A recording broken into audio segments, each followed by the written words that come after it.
How'd you make 800,000 off that one call? You made a call, but I was like drilling you with questions. I really needed help. I got into multifamily because of you. Why would people have confidence about something they've never done? It's not real. The way to get confidence is through doing this. They're doing it. So moving the muscle. And then you start appearing competent. Mm-hmm. And the next thing people say, oh my God, Shane, you're so confident and competent. In 6 years, I've been more effective raising money than I was selling products. Please welcome Grant Cardone. Welcome to the Shane Seo Podcast. Today's guest is someone I've been looking up to for years. One of the first business figures I ever found online who got me interested in real estate and in sales.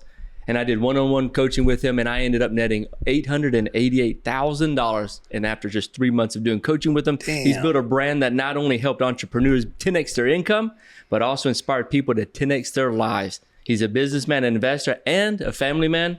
Please welcome Grant Cardone. Shane, great to have to be in my studio with you. And I did not know. How'd you make 800,000 off that one call? That one coaching? So I did a one-on-one coach. I paid that. What'd you pay for that? 100 grand. 100 grand to make 800. Yes, that's a good investment. Yeah, so almost 10x. But I got 2 more hours with you, so I get to do that. Yeah. All right. But yeah, so you made a call. I don't know if you remember this, but I was like drilling you with questions. I really needed help. I got into multifamily because of you. Okay. So I bought my first single multifamily. It's 44 units, 0 down. Awesome, man. It's 6% interest only. We turned it around. It went from 2.5 million in evaluation to 5.7. Wow. And that's 3 million. Yeah. So you helped me do a cash out refinance. You connected me with a really good Freddie Mac lender. So I really appreciate that. Who did the refi? It was Michael Basinski. Okay. Yeah, at Berkadia. Yeah, so they lent you what percentage of 5.7? Well, no, at the time, whenever they refinanced it, it was around like the 5s or so. Okay. But I didn't want to cash out too much. But I should have. I think I should. So what'd you take out? 888. Oh, got it. Well, that's more than 8x. Oh yeah, for sure. Because you still own the real estate, it's still cash flowing. Yes. You just you borrowed against the new value of the property. Yeah. And pulled 800. So you made like $2 million off that transaction. I did. And it's because of you. That's awesome. Yeah. Man. So I'll tell you the quick story too. So, because I was doing single family and I built up maybe to around 200 homes at that time. And I watched the video of you online saying, even if you can't buy it or you can't do it, just be around it. So I went and just started calling apartment complexes and I walked around it and found out the sellers were saying all the motivations that the single family people, I said, there's no way they would do seller financing. Yeah. And honestly, if I would not have walked those multifamily if it wasn't for you. So I just want to say thank you. Really, you changed my life. Just get close, dude. You might catch a fish. Yeah, there you go. So I just got married in November. Congratulations. Man, thank you. Yeah. And I did one-on-one with Elena too. So I did 2 sessions with her. And I just wanted to know how to be a good business person, but also a good family man. And honestly, I just met your daughter. I was very impressed with her. She said she's been investing since she was 8. But since 3. Yeah. So how do you balance life and everything? Yeah, I think everybody sees me being a good father today, but what you don't see, Shane, is all the years that I wasn't a husband or a father and the price I paid. I didn't have kids until I was, Scarlett, you're 13. So what is that? 50, 52, 51. I didn't have kids till I was 51 years old. Oh, wow. So you see me being a good dad today and making the time today. But in reality, the truth be known, I didn't get married till I was 48. Oh, wow. Was single, roving planet Earth like a maniac, trying to bank.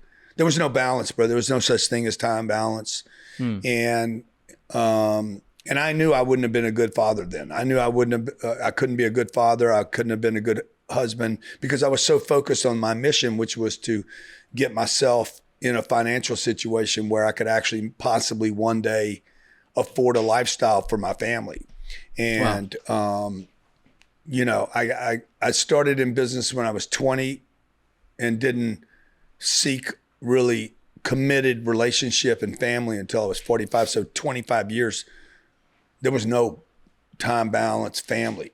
Yeah. Yeah. There was barely room for me. It was just pound, grind, suffer, sacrifice, repeat the process, rinse and repeat, grind, suffer, sacrifice.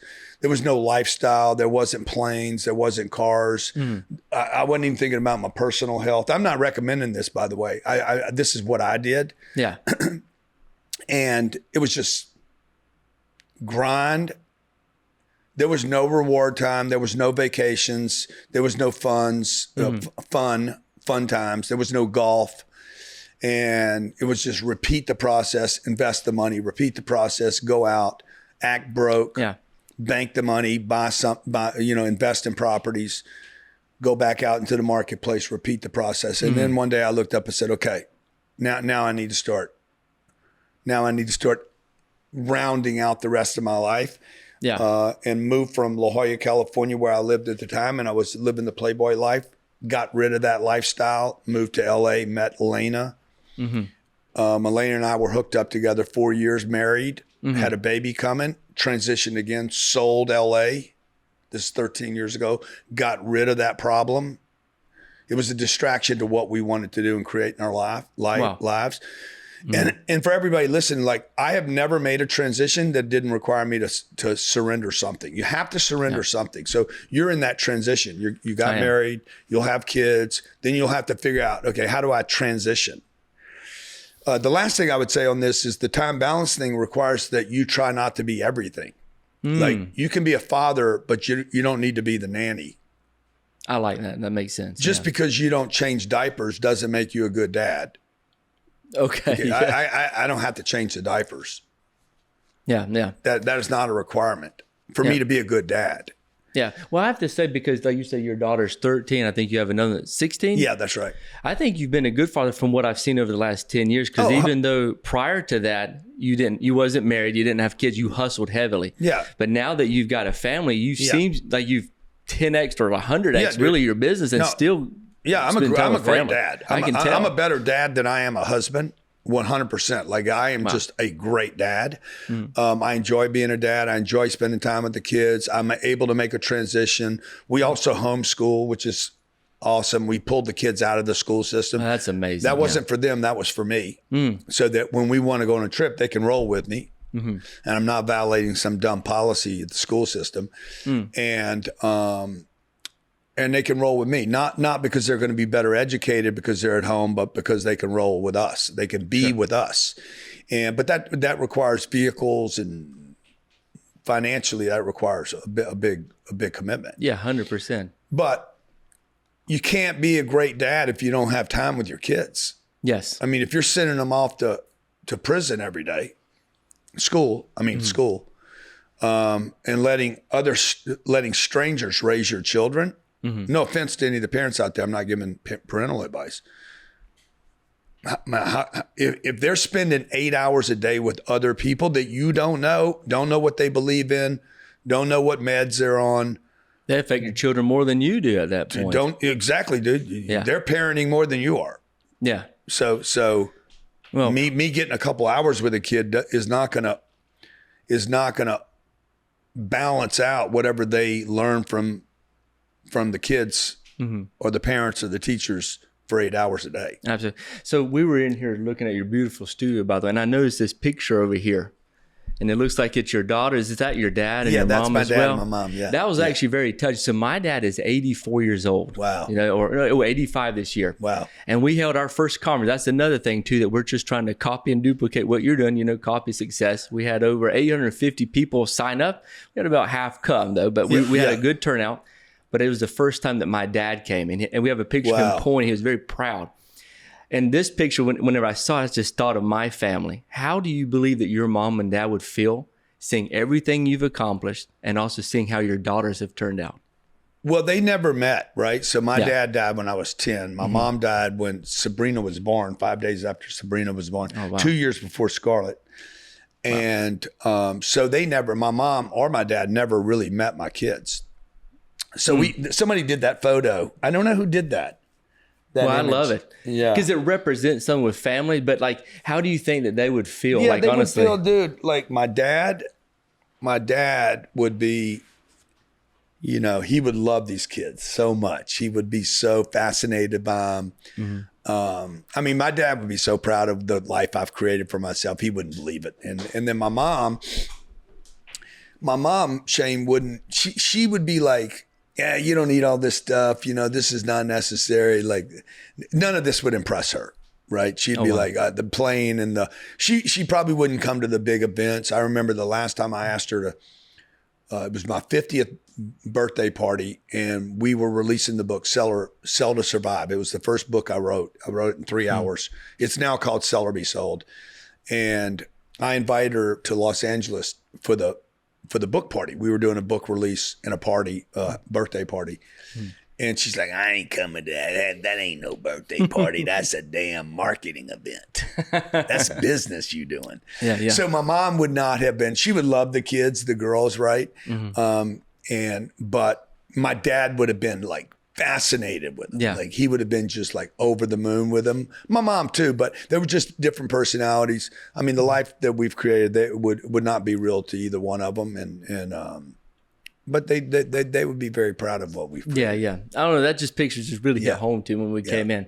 So I definitely want to have kids. I was asking my wife, I said, how many kids do you want? Because I'm 38, by the way. So I've gotten married a little later in life too. Yeah. And I asked her, I said, how many kids do you want? She says, I want 5 of Dude, them. I was thinking 5. That's what you should have, bro. Yeah. Have 5.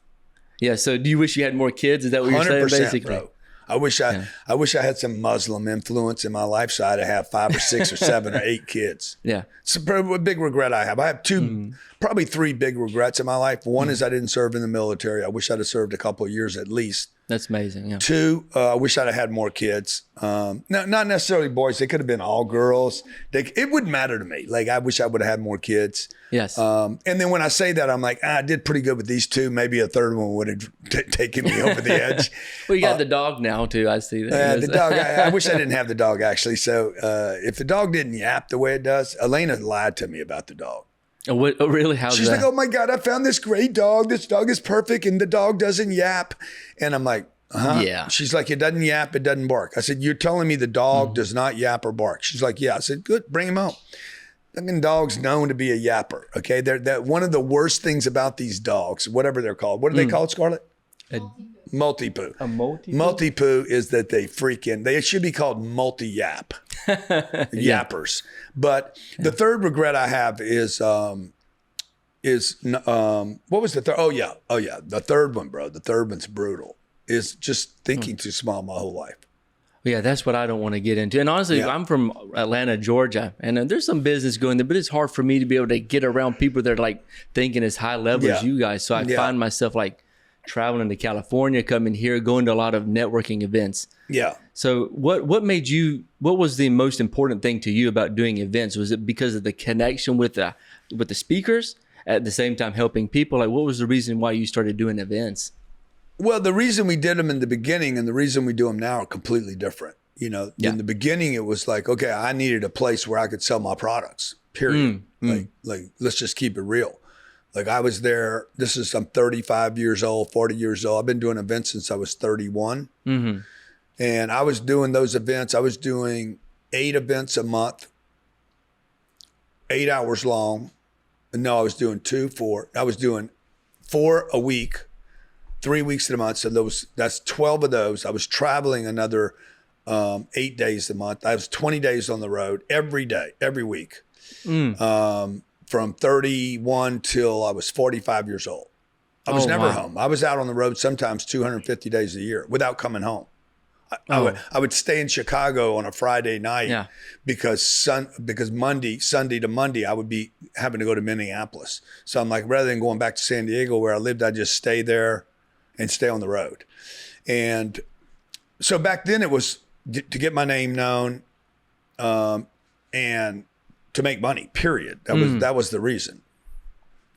We were helping a lot of people, but the primary reason to be on the road was to sell products and make money. Yeah. Now today it's not. We just did this wealth conference we're in transition now. So I've been in a transition for many years. Yeah, I saw you stop growth conference. This is the last one that you're doing. We did 10 big massive events. These are 10,000, 15,000, 35,000 person events. That's amazing. Mostly celebrities. We'll never do those again. Everybody thought that was just a big promotional thing or create some FOMO or I'm like, no, bro, it's not a marketing thing. I ended that part of my career. That's over. I don't need to sit on stages with a Kevin Hart or John Travolta or a major celebrity anymore.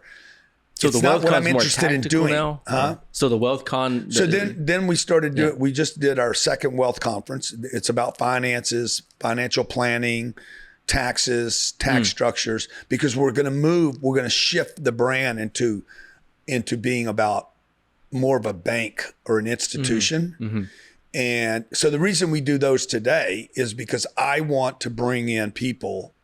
You mentioned earlier, you live in Atlanta. It's hard to meet people that really want. Yes. We create events around wealth, and then I invite Art Falcone. I don't know Art. But I'm like, Art, you've done $20 billion worth of real estate activity in Miami. I'd like to have you at this wealth conference to talk about your. So I'm able to attract people that I get more from than if I just went and had a cup of coffee with them. Oh, sure. So you built a really good brand, not just the 10X brand, but a personal brand. And also you and Ty have both told me the importance of personal branding. What advice do you give to someone like me getting started? I've only been doing it about a year. Yeah. Why should I do the personal brand? And how has it been like good for you? If you can get an audience big enough, it's going to become valuable to someone. If it's depending on what you're known for. Now, if you're known for motivation, if you're known for, like Tony Robbins does motivation and state changing and addresses people emotionally at some level, that's what he's known for. Like, what's the value of that long term? I don't know. Yeah. If you're known for kicking a soccer ball and you're able to do what Beckham did and go and bend the brand, if you will, from kicking a football to being a brand and aligning with other businesses, that's a different kind of brand. But you have to bend it. You have to. Most brands are built with a dead end. Okay. And so they don't really go anyplace, or they go to an audience that can't really grow. I guess so. My personal brand, I want to build the brand that, we do real estate. Yeah. We want to do multifamily. We want to teach people, but at the same time, I eventually want to start raising capital, do some syndications. Yeah. So what kind of advice would you give me? Yeah. Well, I would use the education basically the beginning of the brand is to use the education as a lure to people to raise their hands and say, I want to learn how to do something about that, or I want to learn how to be you. A lot of people want to be the guy. They want to be the guy on stage. They do. I know. Dude, don't be the guy on stage. Like you could be the guy on stage, but the guy on stage is just, his pay is attention. Yes. Yeah. And it will seem like it could go someplace in the beginning, but maybe not. Okay. Yeah. It's not a business. Okay. Being the star is not the end all. It's to be the network that 100%. Is showing the star, right? So now we started raising money 6 years ago, and I can just tell you, I've raised more money than I've sold in products. In 6 years, I've been more effective raising money than I was selling products. That's amazing, because you've been paying for cash 35 now. years. Huh? Right, you've been paying full cash now for deals, no debt, right, on your new deals? Yeah, we bought $600 million worth of real estate last year with all cash. Congratulations. That's amazing. That's inspirational to me. So and the reason we're doing that, because a lot of these decisions that we're making in the marketplace are branding decisions, back to the brand thing. So I'm like, the fact that you know that, see, you're like, dude, he just paid cash for 6 deals, 600 million. He paid cash. He didn't use debt. Well, that word gets around. That's branding. That is a marketing move. Yes. Okay. So when we go out and raise $1.7 billion, or when we add Bitcoin, Bitcoin to our real estate investments now and pay cash for both. We're starting to separate from other groups of people. When we distribute every month, that was a marketing decision to distribute every month. I don't recommend it to any syndicator. You shouldn't do it, by the way. How often should I do it? Like quarterly? Every quarter. Oh, yeah. Yeah, but monthly, you're like, they all get a drip. But if you can afford to do it, if you could, in the beginning, it's not going to be very impressive. Yeah. Okay. Because you're going to have, let's say you raise $5 million and you distribute 250,000. It's going to be like 20 grand a month. That might be impressive to your audience, but not when they hear I did 8 million. So you got to build it up. So like in the beginning, you're probably better off saying, hey, I distributed 60,000 this quarter. Anyway, I'm getting in the weeds a little bit, but no, I love it. Though. You know, the most of what we do here, like my top first 3 jobs every day is to promote. What do we build? We should build things to sell. We should make decisions that sell to the marketplace, that market and brand something that causes people to be like, I want to know more about this guy, or I want to know more about that deal, or hey, what's that Bitcoin thing they're doing? You know, you heard Grant Cardone's doing this thing where he pays cash for real estate and then adds Bitcoin and then buys more Bitcoin with the cash flow. Many of these things that we do are marketing decisions first. Yeah. No, you're amazing salesman, marketer, and promoter. Yeah. I mean, I'm going to say, because your team, you have a really good team. They're all doing sales. Yeah. You have good, I mean, these film guys, they're top-notch people. That is actually one question that is kind of a side note is, how do I find top-notch people like this to work for us? Because like staff is kind of a new thing for me. I'm used to I'm an investor. I just did single family for a while. Now we're multi. Yeah. But how do I build a really effective team? And how do Success, you train them? man. Success is the great people attractor.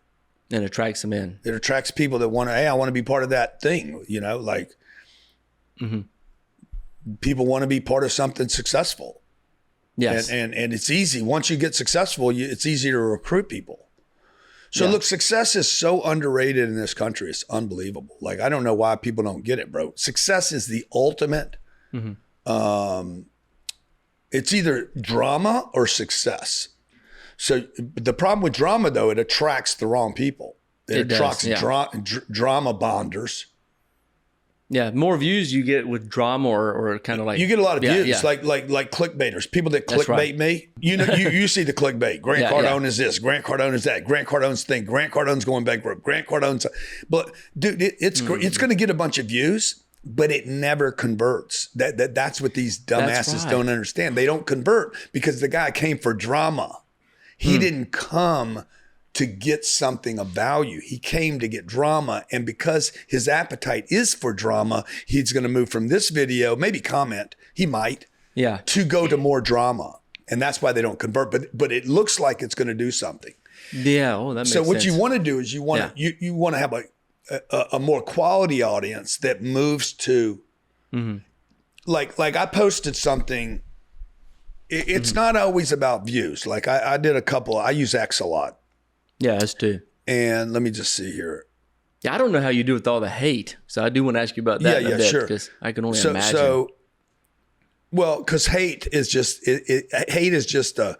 But it gets your name out there more when they do it, doesn't it? Yeah, totally. Yeah. But I'm not doing it for that, right? Yeah, of course. Okay, so here's a post I did yesterday about the stuff that's going on in Los Angeles. Okay. It got 429,000 views on X. That's a lot of views on X. Oh, wow, yeah. That would be on Instagram, that would be 4 million. It could be, 4 or 14 million views on Instagram. Wow. Right below it, I did another post. Okay, that one had 430,000 views. I had another post that had 39 views. Now, if anybody looked at this, they'd be like, well, dude, bro, there's no comparison. I'm just telling you. Yeah. The one with 39 views. 39 views? No, it had, let me see here. Not 39, 25,000 views. 25,000, okay. 429,000 compared to 25,000 views. The one with 25,000 views is going to make me 1,000 times more money. Okay, so the more concentrated that it already got picked up by 2 media outlets. Okay, they both actually got picked up. Okay, 2 media outlets picked up this Bitcoin real estate thing I'm doing, but it has some place to go. Meaning, people can come in, see what I'm doing. The right part of the food chain sees it. Now, the other one that had 429,000 views is basically saying another orchestrated, organized event encouraging contributing, law-abiding taxpayers and business owners to leave California. Oh, shoot. My wife called me as I was walking over here today and said, Jillian Michaels from The Biggest Loser, she's got a massive audience, okay? Yes. She wants to interview me from LA tonight about that. So that's amazing. So they're both going to work, but one's political. It's about problems in LA. And yeah, I'm going to get some media about it, but it ain't going to go anyplace. Yeah. Unless I run for governor of California, and then it could. Okay, yeah. But the And other, I hope you do. The other one is about a business. It's about something I'm doing. It's not going to get as many clicks or views, but it's still creating impact and a brand. And people start talking about it later about, you heard about this thing. So you have to think about, how do you post something that other people share and talk about? And that's where a lot of people, and these guys will never get it, by the way. You're not going to get it just because he can hold a camera, or these guys can do a camera, or they know how to zoom in and make the video, or they can edit, doesn't mean they know how to market. The content, the content is the content. And it is only as good as a guy can see the marketing. Yeah. So just because these guys are in here and shooting the video doesn't mean they know how to edit it, to know how to brand it, to know how to hit an audience that I'm interested in. No, 100%. Because for example, I would assume what you're saying is kind of like LinkedIn. I would rather have like 1 million followers on LinkedIn than 10 million on Instagram, because they're all business people, right? 100%. So, but I'm an introverted person, so I'm kind of using this as kind of a mentorship. You don't seem introverted to me. I mean, man. If you want to just say that, if you want to say you are, you can. But I guess it just takes a lot more. Does he seem introverted to you guys? I don't even know what you're talking about. I think that's some bull. Well, okay. Well, how do I get out of the thing from like getting getting on introverted, stage, bro? I don't know who told you that, but you don't seem like an introvert to me. Well, introvert next to you, especially. I guess I'm not as outgoing as you are. You're asking all the questions. Well, okay. Well, you came here. Better now. You came. I walked over here. You came all the way to this office. You're more extroverted right now than I am. You think so? You came further than I did. You're extroverted. Well, I like that. Okay. I only walked from that other office over here. I barely did shit. Like, I did nothing. I'm intra my office.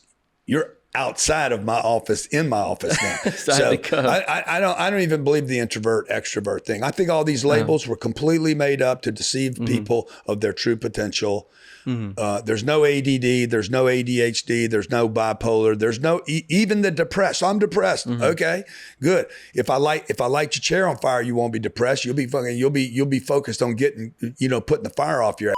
So these are made up labels. They're used by the psychiatric community and by others to introvert people, to have them list themselves. My hair's too long. My hair's too short. I'm too fat. I'm too skinny. I'm too white. I'm too brown. I'm too young. I'm too old. It's all bullshit, dude. So it's kind of a limiting mindset kind of. These are labels. These are labels casted on you. Oh, you're shy. Okay. Well, watch when they're not shy. When they're around people they're comfortable around, they're not shy. That's true. Maybe I'm, maybe the little kid doesn't like you because you're ugly. That's, by the way, another label. Yeah. Because beauty is in the eye of the beholder. So.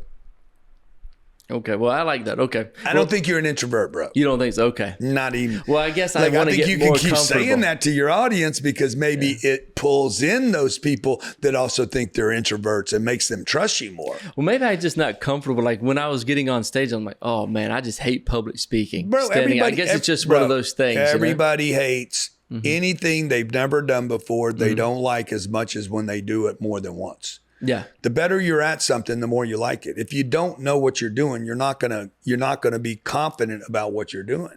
Yeah. So somebody could say, oh, man, how do you have all this confidence? Yeah, I've done a lot of shit. Yeah. But if you drop me off, if you want me to do the Foursquare or a dance, my daughter wants me to do some Instagram dance that's all viral. I'm not gonna be confident about that. Yeah, that's true. Like I'm in an environment I'm not familiar with. Why would I be confident? Why would people have confidence about something they've never done? It's not real. The way to get confidence is through doing this. They're doing it. So moving the muscle. And then you start appearing competent. And the next thing people say, oh my God, Shane, you're so confident and competent and you're such an extrovert. And you're like, bro, like bring me in a wine cellar where there's these old wines that are in French and pick a bottle with confidence. You're not going to be able to, bro. No, I won't. Yeah, I wouldn't be able to. Yeah, I mean, if it doesn't say Boone Farm, you're going to be lost. Yeah. So I'm going to do a quick, just rapid questions, and then we'll do an outro because they say you have a hard meeting right These after people this. know nothing. Don't worry about these people. All right, so rapid fire. So what is the craziest rumor you've ever heard about yourself? The craziest rumor I ever heard about myself, Scarlett, this is a good one. It's the craziest rumor I've ever heard about myself. Yeah. Let me see, dude. There's a lot of them, bro. I know. That the craziest rumor, there's so many. Yeah. I remember you planted one saying that you went bankrupt or something. That was like one. The bankruptcy video was one. Yeah. I mean, I don't even want to spread some of these. They're so stupid. Okay. Right. I'm not a billionaire. Let's see. The kids aren't actually mine. I've heard that one before. Oh, that's crazy. Which, by the way, they don't look like you. Maybe they're not. I don't know. I don't know. I didn't get a test, so I have no actually proof that they're mine or not. So I can't even contest that. I do know that regardless, I'm going to be a good father. Oh, 100. You're a good father. Yeah. All right. Next, what's one thing most people would be shocked to know about you? What would people, dude, that I actually care a lot about people. I really, really care about people a lot. Yeah. And I push people because I believe in them. Yeah. And then I never really believed in myself. Like I underestimated what I could do. And I know that I believe that other people are doing the same. And I don't think people understand that that's really genuine with me. Yeah. And also I think people would be surprised. I'm a big prankster. I love pranks and I love to f*** off. I love to laugh a lot and have fun. All right. What is the most expensive thing you've bought that you actually regret? The house in Malibu. The house in Malibu? The house in Malibu, the house in right here. I regret both those purchases. I don't regret the plane purchase, even though that was very expensive, but I don't regret the plane. Did you sell your new plane just now? Yeah, I sold it. Are y'all going to get a new one? Probably. No, okay. I want to see it one day. Okay. If you get one. Okay. Okay. Who would play you in a movie in the future? Who would play me in a movie? Who would you like to play you as your part in the movie? Yeah. I mean, I don't know the new actors coming along. Who would it be, Scarlett? Who would play me well? What's the James Bond actor that you like? No, those guys are all too old, right? Daniel Craig, maybe? Daniel Craig, maybe? Daniel Craig? Yeah, maybe he could play me, I guess. I don't know, shit. Okay. It wouldn't be Ben Affleck because he can't. He went to J-Lo twice, so I wouldn't want that loser. No, Tom wouldn't play me. Hey, stop it. Okay. I don't know. George Clooney could play me. George Clooney. I mean, an old version, this version of me, but he wouldn't play the young version. Okay. There'd have to be 2 or 3 versions of me. Okay, we need a drug addict for 15 that to might 20. Be Christian Bale. He played a good drug addict. Oh yeah, Christian Bale would be great. He's just he doesn't have the look. But from 15 to 25, it would be a drug addict. I don't know who would play these. From 25 to 35, it wasn't really anything interesting happening then, though. That's the problem. Nobody would be interested between 25 and probably 51. I wasn't interesting. Okay. They're only going to be interested from 50 to now. Well, they want to show the backstory, though. You know? They'll want to show the beat up stuff when, who's going to play me as a kid? But they're going to skip a whole bunch of places that aren't even interesting. There's 40 years of my life, dude, or 25 years of my life that aren't interesting. Because it was all about work and pounding and sacrifice, and nobody wants to watch that part of the story. Well, I think it's interesting because technically you overcame being a drug addict. Yeah. I mean, I remember you talked about getting hit in the head and all. I mean, all that would be really interesting. I had 70 stitches put in my head and face. Oh my gosh! With from the back of a gun, the front of a gun actually. Yeah. The first shot was right here, and then the back of a gun just beat me. What I think would be interesting is like a movie kind of about you, kind of like a tale of two homes. I don't think anybody's interested in that movie because what home you started and what house you ended in. Yeah. All right. So last one here too. If Scarlett or Sabrina wanted to leave everything behind and be an artist or influencer, would you support that? If they wanted to leave everything behind? Yeah, they just want to leave everything and just say, hey, I want to be an artist or just be a creator. Whatever, bro. But we ain't staying at your house. You know? Okay. Let's see how that goes, by the way. Scarlett's in here right now. Let's see how that goes when she calls up. Can I go to France with y'all? No, I thought you wanted to do this other thing. Yeah. Well, hey, Grant, I just want to say, really, I know that we came here last minute. Thank you for taking time. I want to speak for everyone, too. You've changed a lot of people's lives, millions of people, really. Thank you, man. From me doing personal branding to me doing, honestly, trying to hold events and me getting into multifamily is because of you. Yeah. And every time I talk to someone, they said, because Grant Cardone said something. So, Uncle G. So I just want to say thank you, man, brother. For doing this for me. Appreciate you, man. Appreciate you. Appreciate it.